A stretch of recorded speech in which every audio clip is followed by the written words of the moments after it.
Eu já estou aqui de volta recebendo uma querida Maria da Conceição César, que é psicoterapeuta. Já estivemos juntos aqui em outras oportunidades, sim, com outros temas. Te confesso, Maria da Conceição, que quando eu li meu nome aqui para conduzir a entrevista junto com você, esse é um assunto que imediatamente, acho que não só para mim, mas para qualquer um, traz uma série de sentimentos. Eu quero compartilhar com você, telespectador, que esquecer um bebê dentro de casa ou de um carro pode parecer loucura, mas fique atento, pois é uma fatalidade que pode acontecer mesmo com os pais mais amorosos. Essa é a conclusão dos neurologistas que estudam a síndrome do bebê esquecido. Acho que só de ouvir isso você já ficou nervoso aí, né? Segundo a pesquisa realizada nos Estados Unidos, 11% dos pais já esqueceram um filho no carro alguma vez. No caso de pai de crianças de até 3 anos, 1 a cada 4 admitem o fato. É muito grande aí o percentual. Quando fazemos trajetos de rotina, como dirigir de casa até o trabalho, me parece que a mente se abstrai do controle da atividade. Se a pessoa introduz uma ação pouco usual e altera o desenho inicial, é possível que a mente siga no piloto automático e esqueça da criança. Um elemento novo a considerar também nesses últimos tempos é a tendência crescente dos motoristas de utilizarem celulares em seus aplicativos, né? Uma pesquisa divulgada pela Ford mostrou que 1 a cada 4 jovens europeus usa o celular enquanto dirige. Bom, de fato, estamos cada vez mais hiperativos e multimediáticos. Isso pode ser uma das razões também. Mas, Maria Conceição, é a primeira iniciativa que a gente tem como leigo, houve uma notícia dessa, não é? Como um pai consegue esquecer uma criança dentro do carro? Como, Maria Conceição? Na verdade, essa pergunta, ela não tem uma resposta. E eu vou te explicar por quê. O pai não esqueceu a criança, ele esqueceu um compromisso. É por isso que nós não conseguimos entender. Esqueceu o filho, mas como esqueceu o filho? Mas não foi o filho que ele esqueceu, né? Ele esqueceu um compromisso que não estava dentro da agenda rotineira dele. Infelizmente, nesses casos, né, foi uma criança, houve mortes, mas nós precisamos, é difícil entender, né? Porque não faz parte da nossa história, nós não queremos que isso aconteça com os nossos filhos, né? Mas é passível sim, isso pode acontecer. E a quebra de rotina, eu vou trazer um exemplo aqui que todos nós já passamos por ela. Você acorda de manhã e fala, nossa, estou atrasado, tem que tomar banho, tem que ir para a rede. Aí a sua esposa vira e fala, meu bem, hoje é domingo. Olha, é verdade, já aconteceu. É algo que acontece muito facilmente. Nós, com certeza. Agora, pega esse exemplo que eu te dei e faz o contrário, né? Isso chama quebra de rotina. Então, foi o que aconteceu. Comentando com a Maria da Conceição em off aqui, quantas vezes eu saio da Rede Super? Bom, minha rotina é, saio da Rede Super, vou para casa. Aí eu paro e falo, não, hoje eu vou parar no banco, resolver alguma coisa, depois vou para casa. Me dei conta, já estou na porta da minha casa e me esqueci de passar. A rotina é um grande vilão também, Maria da Conceição? Por isso que a prevenção é exatamente nós termos também por hábito não quebrar rotinas também. Né? Porque nós temos a tendência a exatamente para não esquecer, né? A gente criar rotinas. Né? Onde eu vou, como eu vou, até dentro de casa, né? Eu costumo dizer para as pessoas, quando vai fazer uma faxina, começa diferente de vez em quando, né? O pessoal começa, não, da cozinha, fala, não, começa do quarto, faz diferente. Até mesmo no caminho do trabalho para casa, caminho. Né? Inclusive, uma época para trás, o pessoal, até os policiais deram a ideia, por exemplo, rotina de tráfego, qual o caminho que você vai para casa, muda por causa de assalto, né? Então, preventivamente, é isso que nós temos que fazer e cuidar. A outra prevenção também é quem está em casa, não custa, né? Ô, meu bem, você lembrou? Deixou o menino na escola? Deixou, buscou, né? Olha, essa é uma dica prática aí. Porque ajuda muito. Bacana. Né? Porque essas famílias aí, você vê, tinha a esposa ou o marido. Né? Porque aconteceu com esposa, com mães e aconteceu com o pai também. Agora, talvez, Maria, a mudança de atribuição, né? Por exemplo, é costume da Maria da Conceição todo dia levar o filho à escola. De repente, aquele dia você precisa que seu marido leve. Então, acho uma boa oportunidade de você, como mãe, dar uma ligadinha, como você disse agora. Marido, deixou lá... Cooperar, e ligar e ajudar, porque realmente é É uma rotina diferente e pode esquecer. Então, habituar o nosso cérebro com rotinas diferentes, com caminhos diferentes, formas diferentes de fazer, é uma boa alternativa. Ajuda a desenvolver essa aprendizagem. Agora, eu fico imaginando você como psicoterapeuta, como aconselhar uma mãe e um pai que foi vítima de uma situação dessa? A dor, inclusive, se você ver, parece que foram 7 casos, né, nos últimos dias, nos últimos tempos. E todos os testemunhos são de pais amorosos, cuidadosos, não teve a intenção, quis matar o filho, não é isso. Me né? vingar da esposa. Não tem, você vê que não tem, são pais, bons pais. Então, assim, a dor, tanto é que a justiça entende como punição já, a própria dor da perda. Quer dizer, não existe prisão. Não existe prisão, tipo não vai haver. Exatamente por causa da dor. A dor é imensa. E essa família precisa ser cuidada, porque alguns casamentos terminam por causa disso. Culpa, o cônjuge não aguenta, também não aceita. Né? Então, a dor é só de você pensar, né? Já dói. Dói em nós, imagina para quem viveu a situação. Porque não foi intencional, não foi querendo, né? Agora, eu vejo também, estava vendo aqui uma campanha que foi feita nos Estados Unidos, que eu achei que também isso pode servir como uma prevenção, né? Além do acompanhamento ali da mulher, do marido, quando mudam as funções, é uma campanha que, se eu não me engano, chama Look Before Lock, olhe antes de trancar, né? Então, você incluir na sua rotina, antes de você trancar o carro, você dá uma geral, né? E ver. Inclusive, uma outra prevenção é o carrinho do bebê sempre estar atrás do motorista. Porque o motorista, quando sai, ele tem uma visão, né? Porque ele tranca, então ele já tem uma visão do carro. Entendi. Se coloca do outro lado, fica naquela porque área. Geralmente o motorista coloca do outro lado, exatamente para ele, né? Ele não coloca atrás dele, ele coloca do lado para ele ter a visão mais livre. Livre, mas isso não é bom. Não, fica num Se ele campo de coloca visão atrás, a hora que ele vai trancar, ele vai ver o bebê, ele vai ver o carrinho do bebê, né? A cadeirinha. A gente tem aquela expressão, né? Se ficar, o bicho pega, se correr, o bicho come, mas eu vejo que a obrigatoriedade de termos os bebês sentados em cadeirinhas no banco de trás, obviamente indiscutível, uma questão de segurança no trânsito para acidentes. Mas o fato da criança estar ali atrás, obviamente com o balancinho do carro, inevitável que ela durma. Né? Então, muitas vezes a gente critica, poxa, como é que teve coragem de deixar, esquecer a criança? Mas será que essa criança não gritou, não chorou? Não, dormiu. Né? E como ali no silêncio e como já tinha essa questão da quebra de rotina, realmente.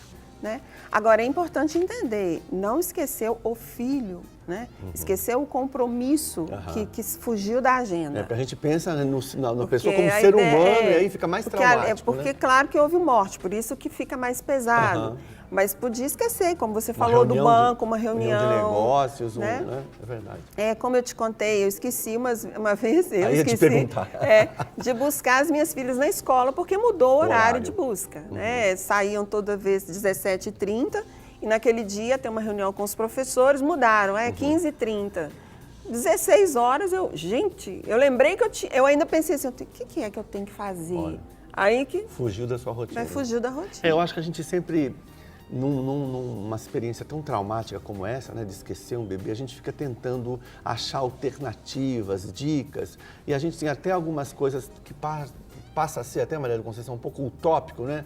Puxa vida, a criança não vem à escola, será que a professora ou alguém da escola não pode ligar? Porque seu filho... Mas com a quantidade de alunos, né, de períodos, acho que fica até mesmo na realidade... Tem escolas que têm esse cuidado, inclusive uma coordenação e uma pessoa para isso, né? O que aconteceu? Está doente? Né? Tem escolas que têm isso. Isso ajudaria bastante também. A gente vê hoje também, obviamente que a gente fica aí cada vez mais internéticos, né, midiáticos, e os aplicativos da vida, as comunidades de computador e tal, de internet. E, ó, infelizmente, as pessoas estão também envolvidas com isso no próprio trânsito, né? O trânsito está parado ali, você está... Você acha que isso pode ser, como diz a pesquisa, um item de dispersão? Sim, é a questão da comunicação. Porque, inclusive, os pais dentro do carro, não sei, eu não posso julgar esses casos específicos, mas se o pai vai conversando com o bebê também, né? Tá tudo bem aí, filhinho, e tal, ou cantando, alguma coisa, interagindo com essa criança, é claro que ajudaria bastante também a evitar esse tipo de situação, né? E também o estado emocional diário nosso hoje, né? Onde a gente vive correndo para fazer, para ter, para comprar, isso gera cansaço, isso gera estresse, e tudo isso também pode ser fatores, não? E o carro é interessante que, principalmente para homens, dizem que é a caixinha do nada do homem, verdade, né? A gente desliga mesmo, com certeza. Né? Tanto é que eu que cuido de casais, eu sempre falo, não tenta conversar com seu marido na hora que ele está dirigindo, porque não vai funcionar, né? É a caixinha do nada dele. Então também tem isso, né? Ali a pessoa está relaxada, porque tem pessoas que usam o carro para relaxar. Com certeza. Né? Passear ali aquele andar, momento o trânsito às vezes está tranquilo, então ele se permite a isso, né? Então são situações assim que precisa estar atento. Agora, a ajuda de uma terceira pessoa sempre é bom. É bom, né? E agora nas férias, Maria Agora da tem Conceição? também estão falando de dispositivo no carro, né? Olha, isso é porque tem carros que quando você fecha ele com o controle remoto, se tiver movimento dentro dele, ele apita. Esses casos, não sei o que aconteceu também. Eu acho que uma das geralmente o bebê já podia ter desmaiado também por causa do trânsito, calor e aí também já não teve movimento. É verdade. Né? Mas... Agora também hoje, infelizmente, nós temos protetores de vidro em filmes, as pessoas ultrapassam a regra de cores, da tonalidade muito grande. Quer dizer, você olha para um carro, você não vê nenhum movimento dentro, quer dizer, você nem vê dentro. Será que ninguém passou, ninguém viu esse bebê? Não viu. Estacionamento, inclusive, aquele caso da menina do aeroporto, né? Estacionamento interno. Né? Se tiver, eu não sei o carro dela, mas talvez... Na verdade, não viram, né? Por algum motivo. E a gente fica se perguntando, será que não tem nenhuma entrada de ar, né? Alguma coisa? Será que quando você desliga o carro, é lacrado totalmente? É lacrado sobre mesmo. Oxigênio, né? Então, a criança realmente acaba... Não só o oxigênio diminui, mas tem um outro... Uma entrada de um outro gás carbônico, alguma coisa. Que aí acaba prejudicando Isso num lugar fechado, quanto mais num lugar aberto. Agora, o que me toca muito, eu acho que também a maioria das pessoas, é o sentimento do vitimado, né? Com a psicoterapia, isso tem uma condição de amenizar, de melhorar, de trabalhar com essas pessoas? Tem. Vai trabalhar a culpa, né? Mas é gerado muita angústia. Não é um tratamento fácil, não. Nem rápido também. Não, nem fácil, nem rápido. Porque a angústia provocada é muito, muito grande, né? E para a pessoa, ela é um crime, né? É um crime, né? Então, e foi sem intenção, quer dizer, não é uma pessoa, né? Não é um psicopata nem nada. Então, quer dizer, o sentimento ali gerado de angústia, de culpa, ele permanece. Tem pessoas que passam por situações assim. E não é só de esquecimento no carro, filhos que na piscina, em casa, esqueceu a criança, infelizmente, né? Passam anos em tratamento para superar. Né? Eu visito muito a ala de queimados nas pediatrias de hospitais e a maioria dos casos de queimadura é exatamente a água fervendo ou leite fervendo na boca do fogão da frente. Quer dizer, é algo tão rápido, a mamãe segundos de falta de atenção ali, a criança... Já. Agora, é curioso que assusta bastante, né? Depois... E outra coisa, acontece muito assim, a família toda sofre e se não cuidar, a família toda adoece. Inclusive, se tiver irmãozinhos, adoecem também, porque é a síndrome do sobrevivente. Exatamente. Quer dizer, a atenção vai... Atenção, então, adoece... Desencadeia a família toda. Tratar tudo isso é bastante difícil. Sem ajuda fica difícil. Fica difícil, sim. Mas nós temos uma fé, né? Cremos que Deus está no controle de todas as coisas, mas Deus levantou homens e mulheres também capacitados, né? Amém. Psicoterapia, psicologia, psiquiatria tem ajudado também nesses momentos tão difíceis. Agora, para aqueles que imediatamente, talvez como eu numa primeira iniciativa, critica essa situação, olha que a situação, aqui os percentuais, né?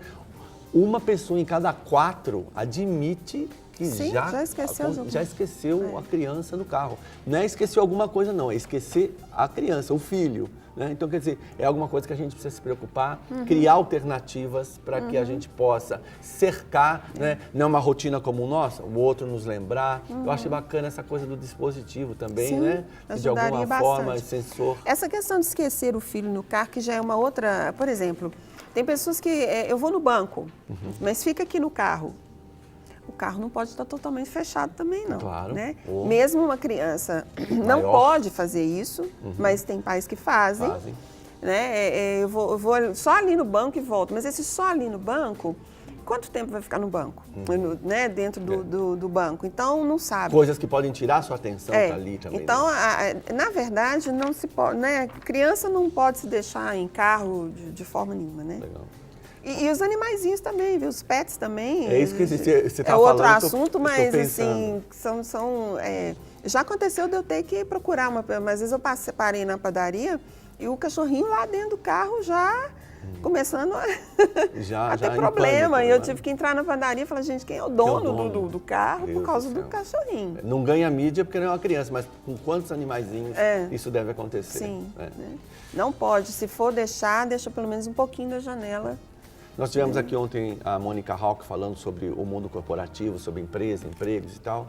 E ela comentou em off com a gente, né, que ela já por 2 vezes, uma primeira vez o bebê dela engatinhava, acho que ela mora em prédio, ele entrou no elevador. Coisa de segundos, né? Uma outra vez já maiorzinho, ele entrou no elevador, apertou todos os andares, até o esposo conseguir identificar em que andar ele estava parado. Quer dizer, é muito rápido, é um momento de desatenção. Obviamente que, num caso como a síndrome do bebê esquecido, toma proporções igual a criança maiores, em shopping, né? Também né, de perder no meio da multidão, acontece demais também. Poucas memórias de infância, eu me lembro de uma vez, eu devia ter uns 5, 6 anos, e minha mãe me perdeu na feira. São o tempo das feiras públicas, nas ruas e tal. Minha mãe me perdeu na feira, eu fiquei chorando ali numa barraca, aos cuidados do rapaz da barraca, até minha mãe desesperada voltar. Minha mãe me disse uma certa vez que ela foi no dentista e voltou para casa e me deixou no consultório. Quer dizer, ela foi comigo no dentista e a secretária ligou dizendo que eu tinha ficado no consultório. Quer dizer, ela, naquela época, já teve uma síndrome do tio esquecido lá. Né? Então, é algo que pode acontecer com qualquer um de nós. E nós precisamos cuidar para não acontecer. Porque também trabalhar depois com a culpa, com o sentimento de perda, é tudo muito mais difícil. Com certeza. Então, vale a pena ter cuidado em excesso, né? A gente ter se cercar dessa prevenção. O que for preciso. Pedir o esposo ou a esposa para avisar, para lembrar, para ligar. Sintetiza essas dicas para a gente, Maria da Conceição. Uma delas é ter uma terceira pessoa. Uma terceira pessoa. A criança atrás do banco do motorista, porque com certeza, a hora que ele for fechar, ele vai ver. E mesmo no trânsito, está olhando no retrovisor, está vendo o tempo todo. Manter uma certa comunicação, né? Mesmo que a criança esteja dormindo, vai orando por ela. Exatamente. Né? Vai lembrando ali que a criança está ali. Né? Ótima dica. E o dispositivo no carro, quem puder colocar, né? Colocar um alarme mais sensível a qualquer movimento dentro do carro. Eu tenho um vizinho que eu ligo para ele diariamente. E se for em estacionamento, que estiver dentro do estacionamento, eu acho que não tem problema deixar um pouquinho a janela, não fechar tudo. Você tem a segurança toda ali, né?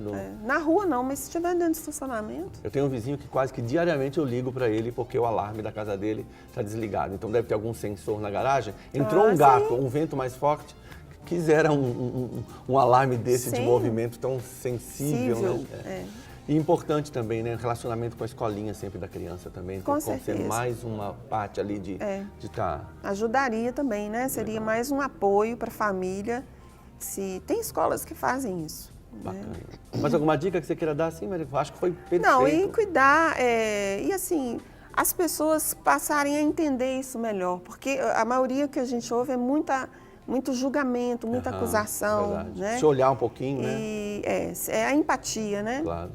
Entender que todos nós, a ideia é não deixar acontecer. Verdade. Agora que somos passíveis disso acontecer, somos humanos, falhos, né? E tanto é que você vê aí a justiça não não puniu, porque entende também que não é intencional. Né? Então isso pode acontecer com qualquer um. Nossa, foi bom demais ter você aqui, Maria da Conceição. Igualmente, Contato da Maria da Conceição bom. aqui na telinha, né? Para você aí que quer falar mais sobre o assunto, que é um contato especial. É bom ter um psicoterapeuta por perto. Por perto. É verdade. Obrigado pela sua presença aqui. Eu que agradeço.